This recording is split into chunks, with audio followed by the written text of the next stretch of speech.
ଛୁଟି କରୁ ଏବଂ ସେଇଟା ଆପଣ ବିଶ୍ୱାସ କରିବେନି ଏତେ ହେଲ୍ପଫୁଲ୍ ହୁଏ ଅନ୍ତେବାସୀ ମାନଙ୍କ ପାଇଁ। କାହିଁକି ନା ଗୋଟେ ଅନ୍ତେବାସୀ ଯେତେବେଳେ ଜେଲରେ ଚାରିକାନ୍ଥ ଭିତରେ ରହିଗଲା ତ ତା ପରିବାର କଥା ଆପଣ ଚିନ୍ତା କରନ୍ତୁ। ତାର ଠିକ୍ ଅଛି, ଆପଣ ଜଣେ ଜେଲର ଅନ୍ତେବାସୀଙ୍କ ପାଇଁ ଆପଣ ଦୁଃଖ ପ୍ରକାଶ କରୁଛନ୍ତି। ଆଗକୁ ଯାହା କହିବେ ମୁଁ ଅନୁମାନ କରୁଛି ଆପଣ କ'ଣ କହିବେ। ଶେଷରେ ଗୋଟେ ମୁଁ ଆପଣଙ୍କୁ ପ୍ରଶ୍ନ ପଚାରିବି। ଆଜି ଆମର ଯେଉଁ ଓଡ଼ିଆ ଭାଇମାନେ ଏତେ ପ୍ରବାସୀ ହେଇଛନ୍ତି, ଆମକୁ ରକ୍ଷା କର ଆମେ କେମିତି ଗାଁକୁ ଫେରିବୁ। ଯଦି ଆପଣଙ୍କ ଭଳିଆ ଏଇଭଳିଆ ଚିନ୍ତାଧାରା ଏଇ ପ୍ରବାସୀମାନଙ୍କର ଥାନ୍ତା ତାହେଲେ ଏଇ ପ୍ରୋବ୍ଲେମଟା ଆଜି ଆସିଥାନ୍ତା କି? ଦେଖନ୍ତୁ, ଯୋଉ ଭାଇମାନେ ଆଜି ପ୍ରବାସୀ ହେଇଛନ୍ତି ତା ପାଇଁ କ'ଣ ଆପଣମାନେ ଭାବୁଛନ୍ତି ଆମ ଓଡ଼ିଶାରେ ସେମାନଙ୍କ ପାଇଁ ପ୍ରଭୁତ୍ୱ କିଛି ଜାଗା ନାହିଁ? ନିର୍ଦ୍ଦିଷ୍ଟ ଜାଗା ଅଛି। ପରିଶ୍ରମ କଲେ ଆମେ ନିଶ୍ଚିତ ଭାବରେ ଫଳପ୍ରଦ ହେବା। ଓଡ଼ିଶାରେ କ'ଣ ଆଜ୍ଞା ଜାଗା ନାହିଁ, ନା ବିଲବାଡ଼ି ନାହିଁ, ନା ଓଡ଼ିଶାର ଜଳବାୟୁ ଏତେ ଖରାପ ଯେ ଏଥିରେ ଫସଲ ହେବନି? ଆମ ଓଡ଼ିଶାବାସୀ ଯେତିକି ପରିଶ୍ରମ କରନ୍ତି, ଯେଉଁ ଫସଲ ଆମଦାନୀ କରନ୍ତି, ଆପଣ ଦେଖିବେ କ'ଣ ଓଡ଼ିଶାରେ ନ ହେଉଛି।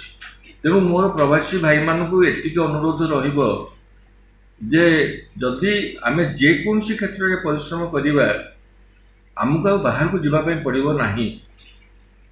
ଆମ ବିଲବାଡ଼ିରେ ଆମେ ଚାଷ କରିବା, ବିଭିନ୍ନ ପ୍ରକାର ଫସଲ ଆମେ କରିପାରିବା। କେବଳ ଖାଲି ଯେ ଧାନ ହେଉଛି ତା ନୁହେଁ, ଧାନ ପରେ ରବି ଫସଲ ହେଉଛି। ରବି ଫସଲଟା ହେଉଛି ଆମ ଓଡ଼ିଶାର ଚାଷୀ ଭାଇମାନଙ୍କର ମେରୁଦଣ୍ଡ। ବିଭିନ୍ନ ଧାନ ସମୟରେ ତ କେବଳ ଆପଣ ଧାନ ହେବ, ସେ ଯେଉଁ କିସମର ଧାନ ଆପଣ କୁହନ୍ତୁ, କିନ୍ତୁ ରବି ସମୟରେ ଆପଣଙ୍କର ବିଭିନ୍ନ ପ୍ରକାର ପନିପରିବା ଚାଷ ହେବ। ତେଣୁ ପରିବାକୁ ନେଇକି ଏବଂ ସେଇ ଅନୁସାରେ ବି ଆମକୁ ଆମର ମୂଲ୍ୟ ବି ଚାଷର ମୂଲ୍ୟ ବି ଆମେ ପାଉଛେ। ତେଣୁ ଆମେ କାହିଁକି ପଛରେ କାହାର ପଡ଼ିବା?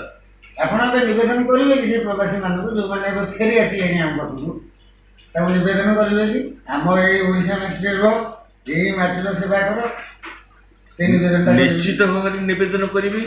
ସେମାନଙ୍କୁ ସମସ୍ତଙ୍କୁ ହାତ ଯୋଡ଼ି ନିବେଦନ କରୁଛି ଯେ ଭାଇ, ଯେଉଁମାନେ ଆପଣମାନେ ପ୍ରବାସୀ ହେଉଛନ୍ତି ଆଗେ ନିଜ କର୍ମଭୂମିକୁ ଦେଖନ୍ତୁ। ଆମ କର୍ମଭୂମିରେ ଆମେ କ'ଣ ନ କରିପାରିବା? ଆମର ଧାନ, ମୀନ, ପାନ ଇଏଟାକୁ ଛାଡ଼ିଦେଲା ପରେ ବର୍ତ୍ତମାନ ଯେଉଁ ଭଳିଆ ଅନ୍ୟ ଫସଲ ଆମେ କରିପାରିବା, ଜୀବିକା ବଞ୍ଚିବା ପାଇଁ, ପରିବାର ଚଳାଇବା ପାଇଁ ବହୁତ ମାଧ୍ୟମ ଅଛି। ଦୟାକରି ଆପଣମାନେ ତାକୁ